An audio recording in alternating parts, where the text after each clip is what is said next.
ไม่ยังเกาะจะกินกันมึงอยากกินหยังจะ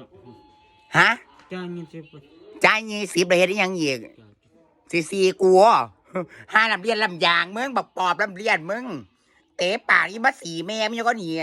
ไม่ยัง ข้าวเปียกจบฮะข้าวจันยังเกาะข้าวจัน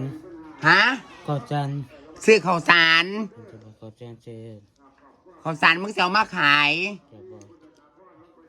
ข้าวเปียกจะรู้นี่ไหมคือข้าวสารยังเกาะข้าวจ้าตรงฮะข้าวจันรถแกไปว่าจังไหนรู้นี่แม่มึงจะเอายังเกาะมาขายแม่กูถามแม่ข้าวจันฮะข้าวจันถ่ายเลยพ่อพี่แม่ก่อนมึงจะเอารถมาขายมึงจะเอาเข่ามาขายฮะข้าวจ้าจบเอาข้าวจันมึงมีข้าวสารข้าวจัน20 บาทจบข้าวสาร20 บาทมึงจะเอามาขายให้กูแล้วจังไหนอีกที่เนี่ยมึงจะกินดันเราเอาเข้าวางสั่นไปว่าจังไหนมึงเอายังมาขายเอาไปเอามาขายไป